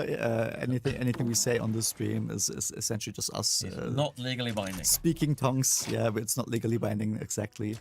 Let me actually check if I can. Return state. How likely is it that anyone will defend Belgium? I mean, if we build some dreadnoughts. Oh, I guess I could. It's just we have tech level 5 now. it's going to take a long time. I love that you just kept playing after giving yourself. That's how they usually plays. We could just put some tanks and march over and take over Belgium. That is factually correct. Listen, I'm going to use this opportunity to increase our presence in West Africa and in the Congo. Actually, no, we wanted to go back to the Cape, so let's actually do that. So let's show how that affects our interest generation now. For sure. Let's actually. Right now, we don't even have the remotest presence in this region. And previously, this would mean you went here and you clicked the declare interest, and then you would have an interest. Now, there's a few different ways. You can start signing treaties with countries that are present, but you can also just send a fleet. Oh, we found oil. Yeah, I mean, we're getting all the tech events now, so... Yes. So now we can see our involvement is going up. Yep. And the reason it said like 1,300, 2,600 because it's actually projecting in 2 regions now. Yes. So So it's also projecting in East Africa. But it's more efficient to patrol multiple regions. It doesn't split like evenly. It gives a boost per region. So you're kind of encouraged to have fleets patrol over slightly larger areas than just sitting outside one particular coast staring at one particular port. That is correct. Let me just quickly... Alright, let's see. We are now almost at level 2, I think. Will we actually get to level 2? We might... Oh, yeah, we will. Okay. Then we can actually wait for that. Yeah. Britain, I believe, is engaging in some warfare. Was it Cape Colony? Oh, never mind. Britain engaging in warfare? No, that would never happen in So how's the... hit Victoria 3. The question here is, how do we... So does this have malaria or severe malaria? So this Oh, place wait, is... right. We have the tech regardless. Oh, yeah, it Because does. we cheated, so we're good. Well, it's cheating is such a strong word, you know. Yeah. Yeah, but we'll have to wait actually. Yeah, so we will not be able to colonize here, of course, until we actually establish a level 2 interest. It's not enough to just stare at the place. I mean, you could cheat some more and just do fast interest. is fast involvement. Oh yes, right. I've run into this issue Yeah. multiple My brain times. still wants it to be fast. It happens. It should be fast interest, really, but We should just do both. Honestly. Yes. Okay, now we can start colonizing. All right, well, there we go, and slowly work our way towards. I mean, as the bleeding edge tech country that has invented, Yes. anti-malaria drugs, dreadnoughts, tanks, and everything in 1846. Yes, and thankfully we actually still have slavery. Yeah. Which is great. Great, wonderful. My favorite law. we actually colonial slavery, so it's not that useful for us. I would have to actually change it to something else. Maybe that's slavery. Okay, nobody supports it, unfortunately, so my dreams are over. Oh well. Oh yeah, we get a bunch of stuff now because we technically have the scramble for Africa going on. Oh, I'll keep it. I'll keep it at that. Do we actually, while we are here, yes, we do have a port. Why are we not subsidizing this? Thank you very much. And here as well. Yes, let's keep it that way. What is going on here? Yes. So we are being asked to show a naval battle before the stream ends. I can make one happen. Yes. Let's make one happen since we're having some issues actually getting the AI to cooperate. I mean, we could just declare war on Britain. And I think we're gonna get. We could declare. I would rather be on the winning side. Boring. So I'm gonna instead. But yes, you're right. We should absolutely show a naval battle before the stream ends. This is the big glaring thing we have not shown yet. That should be no problem. I'm just trying to save the game right now. Yes. But then I will switch to Britain. Yeah, do it. Beat up the French. Actually, it's currently struggling. Maybe. I think it's because it's in debug mode. Right, it's taking longer. Yeah. Then let's hope it will be done in a second. Otherwise, I will switch back to just us, and this time I will not forget. Yeah, I think you have to crash and restart. Crash and restart the game in non. Yes, so I will switch, and this time I promise I will not forget to actually show the game again. We're not doing a radio play. All right. We should do War of the Worlds. Think about that for a moment. Aliens and whatnot. I think you might have to use that manager to kill it. Actually, no. Oh, there we go. Yeah. As opposed to, just having ships and land units. Yeah. So to be clear, that save lag was almost certainly from debug mode and the immense amount of console fuckery that we just did. I do not recall such a thing happening. No, it's all a lie. I'm restarting the game right now. It will take a moment. We're being asked if you can threaten the UK for an alliance. If you have a sufficiently more powerful navy than them, you can absolutely threaten them. I will say it sounds rather toxic. Yeah. But you can try. Yeah, but you can completely go to a country, give me a defensive pact, or else I'm blowing up your ports. I'm gonna blow up both of us. Yeah, I guess you could do that. But yeah, I'm not sure if it's gonna be a lasting relationship, even if you succeed. Now I'm actually curious if we should even allow that. But I guess. What? Threatening for a alliance? No, that should totally be allowed. Okay. 100%. All right. Sign this paper for me. Yeah, I see no problem with it. I'm pretty sure there's even historical parallels to this. I mean, you don't have to like someone to be allied to them. Okay, that part is. Alliances built on absolute terror is probably more the norm in history than alliances built on genuine friendship and love. All right. Well, we're at Portsmouth Station, my favorite one. It's actually, I'm actually gonna play both sides of this conflict. All right. Because I can. Let's actually prepare for this advance. And whoop.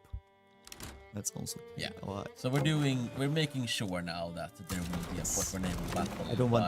I don't want another Denmark situation. Yes. Like I was saying earlier, there is a bug that I will be checking up on after the stream with the AI and this fleet operations right now. I do not intend to release with this bug, so we will get it fixed. Actually, it's just escalate because we don't have fast escalate. Yeah. You can also just write escalate. You don't even have to write 100. Oh, yeah, well, that makes sense actually. Okay, then let's wait for this to happen. We should actually maybe explain why and how they will engage in naval battles. So when we have two fleets, in this case both are on an intercept mission, in the area, they will both roll against each other every week. No, sorry, actually every tick, not every week. So like 4 times per day, whether they are actually spotting the other fleet or not. And this is based on our detection and visibility values. And this should be average. But yeah. And when the roll hits of one of the sides, they get chosen as the attacker. The other side is the defender, quote unquote. And then we spawn our battle. And that's pretty much it. But this also means that, for example, if our fleet was stationed in or active in 3 nodes, and the French were also active in like 3 nodes, but only 2 of them overlap, And fleet, any 2 of them could be potentially fleet chosen. presence is also an important thing here, because Yes. like we talked about earlier, fleets do not have full effect the moment they arrive. Yes.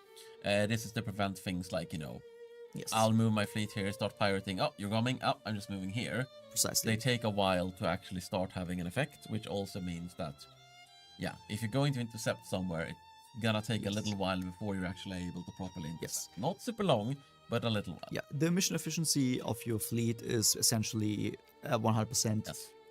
But times your presence and also the number of We're running out of time, sea so regions you are in. let's Sorry. get to the naval battle. Oh, There we go. we got one. All right, so a smaller chunk of the fleets have engaged. It's not always going to be the Yes. full fleets engaging. That's cool. Also, we are having fog, which Yep. is, I forgot to go into this, but we have weather conditions for the sea now, which use our harvest condition system. But I will ignore that for now. And it shows the battle. So we have 8 to 9 ships. The French have 8. We have 9. 4 frigates, 5 frigates, and 3 ships of the lines against 5 ships of the lines. And we can also see all the individual ships with their stats here if we wanted to, as well as fleet averages here. And this would be our breakdown. Here we have our admirals, as well as our boats. And for this, we pick an event, quote unquote. So to explain this, naval battles have been completely redone. They work very differently from land battles, so that individual ships will target other individual ships and shoot each other. They may hit, they may miss, they may crit. They may hit but not pierce the enemy armor or whatnot. Depending on the weather condition, the weather can also do damage against random ships arbitrarily.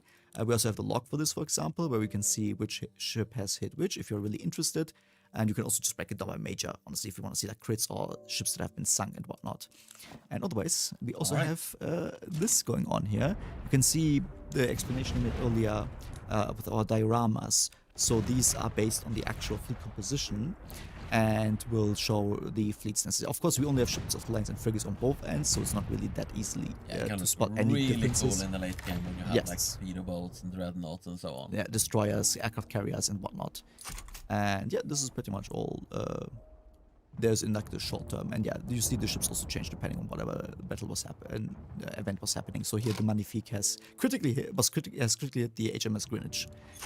So that will continue to happen. And yeah, as you can see, the ships will fire each other. The ships also have like damage states and whatnot. So if you really zoom in, you can tell, okay, the state of my fleet is maybe not that great. And if they get sunk, they will also play like an animation every now and then, sinking some ships.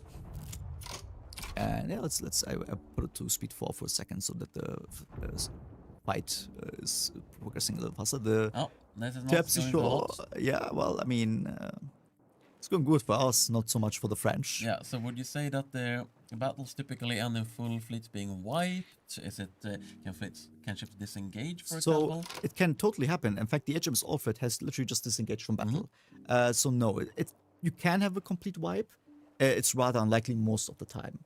So ships will in fact try to flee. The way it works is that when our ships decide what to do in a battle, like when it's their turn, because it's actually using a turn order, they say, okay, do I want to attack or do I want to disengage? And the more damage they have taken in the battle, the more likely they are to choose to try to disengage. And then they will do a disengage roll. If it hits, they are gone. And if not, they wasted the turn and are now essentially sitting ducks.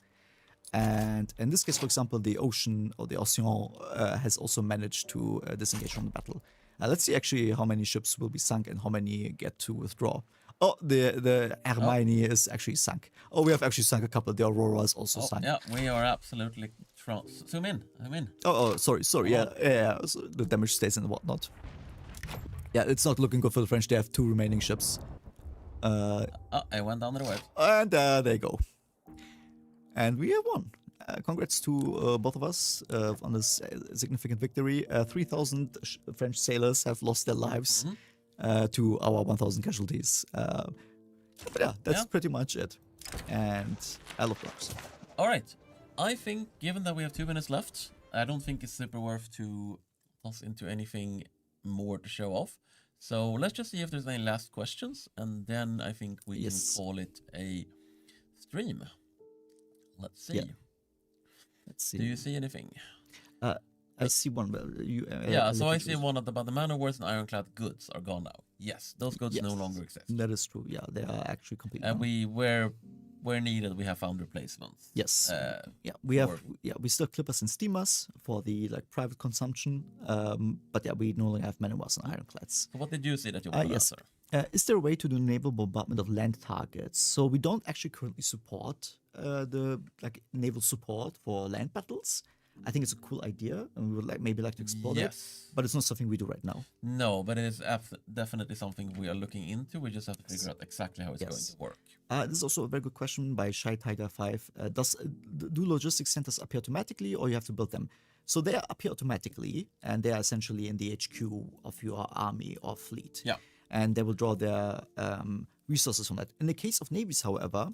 But you can't change it. Yes. That's also worth noting, that you can because stationing armies is state-based now. It's no longer HQ-based. So you can decide exactly where you want to station your army and have their logistics come from. Yeah, for navies, you also have naval administrations that you build. And these are essentially like your barracks. So they contain your sailors that you can draw from. So they will create a pool for each state that you can then draw from for your ships. And they will be assigned to certain ships. Let's actually take a look here. For example, in the home counties, we have quite a large naval administration, and you can see they provide the crews for all of these ships over here. So the logistics center of Marine station on the fleet is still their HQ. They are just being, they are on the ships, but they're being supplied from home. Like, you can't really manufacture everything you need on a ship. So, and they're going to be more expensive to maintain if the ships are far away from their HQ. Just like anyone else, it's just that, you cannot permanently put other troops on ships. You can only specifically have transport missions, whereas Marines can live permanently on the ships. Yes. Yasin in the YouTube chat is asking, did you add the Kiel Canal? Yeah, tell him, did you add the Kiel Canal? We did not, in fact, unfortunately, add the Kiel Canal, not because we didn't want to, but essentially the request came in a little too late. I know Lino feels very passionately about adding the Kiel Canal post-release, so we will try to get that done. Because we also now there is actually a gameplay, a genuine gameplay point to the Kiel Canal, which there wasn't before. Yes, circumventing Denmark, which everyone should do. Everyone should always be circumventing Denmark. Yes. For what it's also worth, I think part of it was also because we would require the actual canal on the map, so it's like a model. And we decided we would rather focus that on the ships and whatnot. So this was going to be a trade-off that we had to make. So, I will mention one last thing because we didn't really get into it, and that is that convoy raiding isn't because convoys don't exist anymore. Now you are actually raiding supply ships, and supply ships will become real ships when they're attacked. Yes. So when raiding fleets attack supply lines, they will spawn a proper battle and sink supply ships, and shockingly, supply ships that are sunk are gone and will not magically reappear from beneath the waves because you waited 30 days. They have to rebuild them. Yeah, so if you... Hold on, let me quickly actually take a look here. Okay, I mean, in this case, it's a bad example. Yes. But we draw our supply line from our HQ, so if we send the fleet off actually to somewhere far more distant, you would obviously draw a longer line. And all supply ships travel on that line. They don't otherwise exist on the map, quote-unquote, like our fleets do. But if somewhere along that line the French would raid them, then they would appear when needed, and then they would be sunk by the French unless we protect them. But now we're out of time, so I'm only going to honor one last question, which is, can you guys switch hats? We can try. I'm not sure if it will fit me. I'm not sure if this will fit me, but anything for our audience. Okay, well, that does so much. It actually looks quite funny. There we go. I'm the cabin boy now. Great. As my first act, we will be invading Gallipoli. All right. That's it, guys. Thank you very much for watching this absolutely problem-free stream showing only peak high-skill gameplay with no console commands used whatsoever. I hope you enjoyed it. We will now be going to look into the last few issues that we need to get solved in order to get this thing released next week. And we hope you all join us for the release stream next week, and we hope you all very much enjoy this update and this expansion. It's been a a lot of work getting it done, and I'm quite happy with the result. Yep. All right. Bye bye. Bye bye. See.